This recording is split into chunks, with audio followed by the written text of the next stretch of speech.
El Palau d'Estiu. El Palau d'Estiu el va fer construir l'emperadriu regent Cixi sobre les ruïnes de l'anterior palau destruït i saquejat per les tropes anglo-franceses el 1860.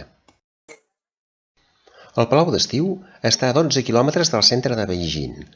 Ocupa una extensió de 290 hectàrees, de les quals més de 200 hectàrees són llacs.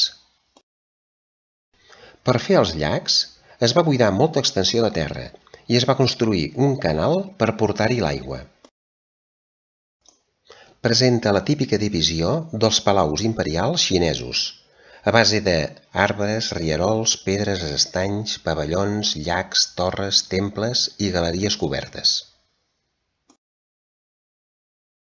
El passadís que va dels palaus al vaixell de marbre fa 728 metres i està tot ell decorat amb pintures.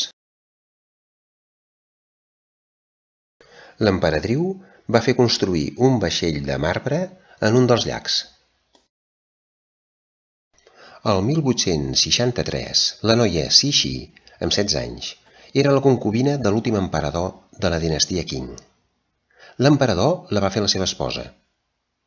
L'emperador va morir prematurament i la va deixar viuda amb un fill de 5 anys. Es va convertir en l'emperadriu regent. Quan el fill va arribar a la majoria d'edat i podia governar, el fill va morir prematurament.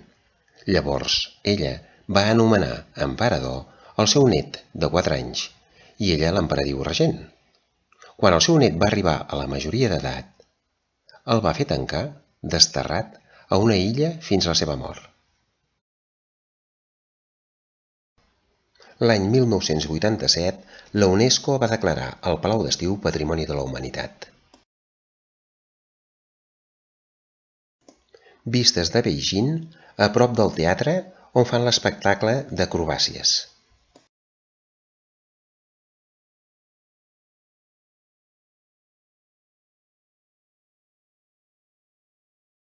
En els següents vídeos veurem temes interessants de la Xina.